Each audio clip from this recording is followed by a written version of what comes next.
Bom dia, amada igreja, a graça e a paz do Senhor Jesus. Estamos mais uma vez aqui neste domingo para meditarmos um pouco na palavra do Senhor através da nossa escola bíblica dominical. E nós estamos iniciando um novo trimestre, um trimestre onde nós vamos pensar, refletir um pouco sobre a esperança em tempo de quarentena. Esperança em tempo de quarentena. E hoje nós temos a nossa primeira lição, que tem como título A Igreja Nunca Fecha. O texto base está na primeira carta aos Coríntios, capítulo 3, os versos 9 ao 19. Epístola essa que foi escrita por Paulo aproximadamente no ano 56 ou 57 depois de Cristo. E essa carta foi endereçada para a igreja de Deus que está em Corinto, aos santificados de Cristo. E se você quiser confirmar esse dado, você pode ir na primeira carta aos Coríntios, capítulo 1, verso 2. Ela é uma epístola pastoral, escrita para resolver os problemas doutrinários e práticos dentro da igreja local. Problemas que estavam levando à divisão da igreja. Então vamos lá aos temas, ou ao tema e aos subtítulos que o nosso autor traz.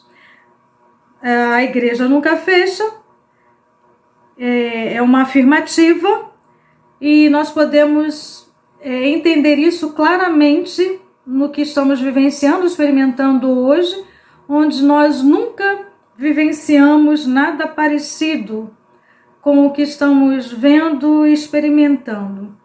Nossas atividades mudaram, diárias mudaram, nossas atividades na igreja mudaram, toda a dinâmica da igreja está hoje diferente, nossos templos estão fechados, embora os cultos continuem acontecendo, mas nós temos clareza de que muitas coisas mudaram nesse período que estamos vivendo de quarentena, de isolamento social. Porém, a igreja não fechou. O templo fechou. A igreja não. E por que essa afirmativa? Porque nós entendemos, conforme Paulo nos diz, que a igreja sou eu e a igreja é você.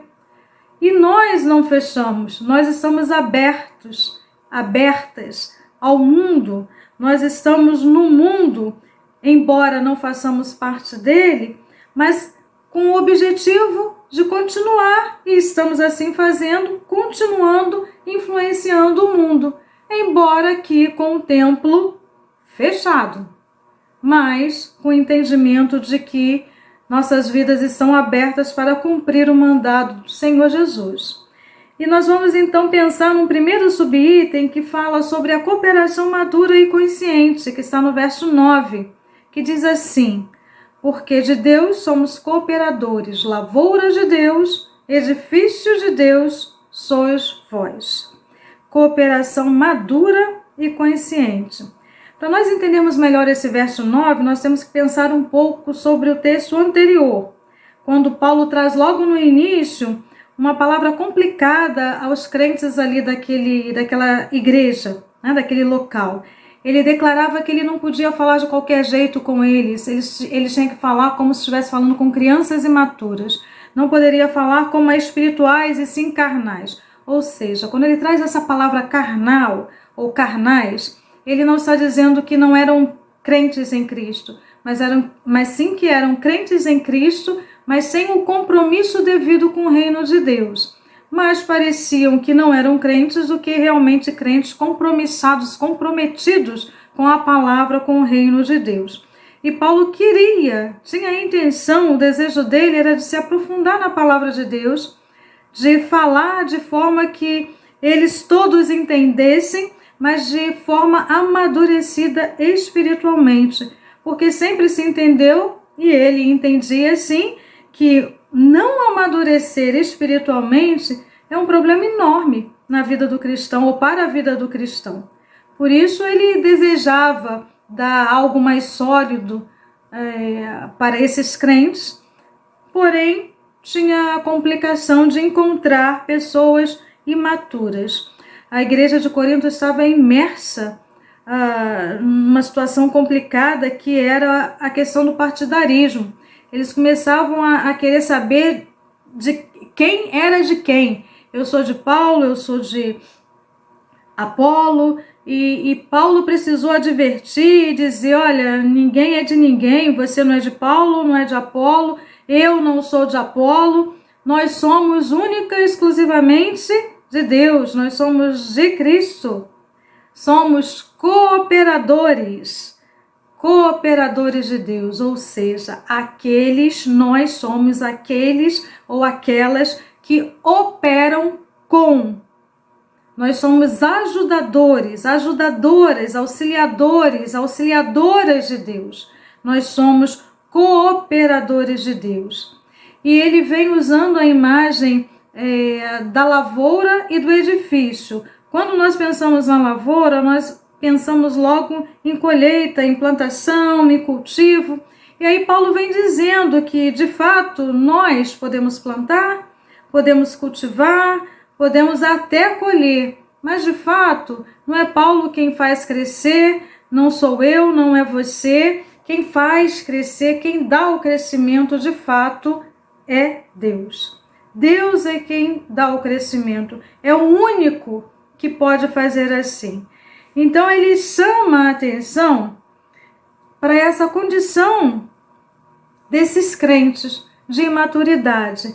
E o autor da revista, ele vai trazer uma observação que seria também imaturo da nossa parte, pensar que nós não podemos continuar a cultuar e engrandecer o nome de Deus, mesmo longe dos templos, mesmo com os templos fechados, que seria uma tremenda de uma imaturidade nossa, se pensarmos dessa forma, mesmo porque nós não podemos e não devemos estar presos às paredes do templo. Nós precisamos atender a voz do Senhor Jesus Cristo, que é: ide por todo mundo. Tem que ultrapassar as barreiras. Então nós estamos tendo uma excelente oportunidade nesse tempo de poder expandir cada vez mais a palavra do Senhor, de irmos falar sobre a palavra de Deus, falarmos sobre o Deus da palavra. Mas ele vai trazer uma outra palavra aí, que é edifício. E nós vamos pensar nessa palavra a partir dos versos 10 ao 15, onde o autor da nossa revista traz um outro subitem: construção adequada e convicta. Eu vou estar lendo então o texto bíblico.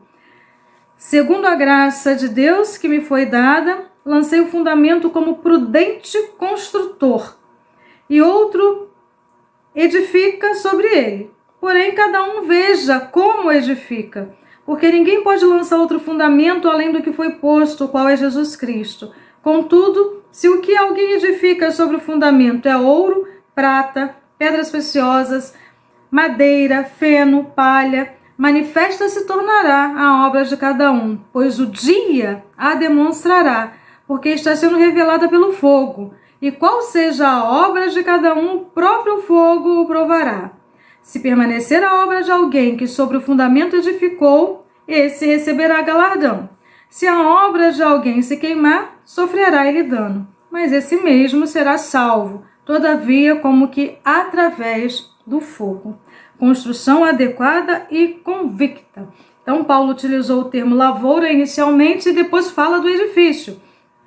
Fala de edifício, fala de construção. E aí ele traz uma passagem, uma reflexão sobre ele mesmo, que ele mesmo é um plantador de igrejas, ele mesmo é quem constrói, ele passa por igrejas e constrói igrejas, planta igrejas, e outras pessoas continuam o trabalho. Porém, é interessante nós notarmos no texto bíblico que ele diz: lancei o fundamento como prudente construtor. Porém, cada um veja como edifica. Então, ele fala de que ele constrói, mas ele atenta para a necessidade de sabermos como vamos edificar. Como será feita essa construção? Não pode ser de qualquer jeito. O fundamento, o alicerce dessa construção para que seja de fato adequada, precisa estar sendo fundamentada em Cristo. O alicerce precisa ser Jesus Cristo. O alicerce da Igreja de Cristo não pode ser outra pessoa que não o Cristo. Esse é o cuidado. E como vamos fazer essa obra? De que forma vamos fazer essa obra? Não podemos fazer de qualquer jeito, não podemos pregar a palavra, falar sobre Cristo pela metade, ou não podemos falar meias verdades. Precisamos estar fundamentados na palavra de Deus. Precisamos, como construtores que somos, como cooperadores de Deus, precisamos fazer uma obra de primeira qualidade, usar material de primeira qualidade. Por isso, nós não podemos ser e continuar sendo imaturos diante do Senhor e nem viver uma espiritualidade que não agrada ao Pai. E uma observação é que, lamentavelmente, há muitos cujas construções, embora sobre o alicerce, o fundamento correto, que é Jesus Cristo, muitos ainda não subsistirão. Por quê? Porque tem um alicerce, Jesus Cristo, sim, este é o fundamento, mas aquilo que se prega não tem nada a ver com Jesus. Não Jesus o Cristo, o Messias, o Filho de Deus. Então tem um bom início, um bom fundamento, mas tem uma continuação ou uma continuidade de forma inadequada. Infelizmente, nós vemos muito isso no nosso dia a dia e precisamos estar atentos para que não caiamos na mesma situação. Bom, mas nós temos aí também um outro item que é a habitação protetora e sagrada, que são os versos 16 e 17, que diz assim: não sabeis que sois santuário de Deus e que o Espírito de Deus habita em vós? Se alguém destruir o santuário de Deus, Deus o destruirá, porque o santuário de Deus que sois vós é sagrado. E aí Paulo levanta uma questão provocativa. Não sabeis que sois santuário de Deus e que o seu Espírito habita em vós? Ele faz uma pergunta como se aquelas pessoas, aqueles crentes, não tivessem percebido a honrosa condição de ser igreja de Cristo, de ser santuário do Altíssimo, de ser habitação do Espírito Santo. E é assim que eu vejo que provavelmente Paulo possa estar perguntando para cada um de nós: vocês ainda não perceberam, ainda não deram conta que vocês são santuários de Deus e que o Espírito de Deus habita em vocês? É uma pergunta que serve, talvez, muito provavelmente, para muitos de nós, não é verdade? E nós precisamos entender que a igreja é muito mais do que o templo. A igreja é gente. A igreja sou eu, é você, gente habitada pelo Espírito Santo.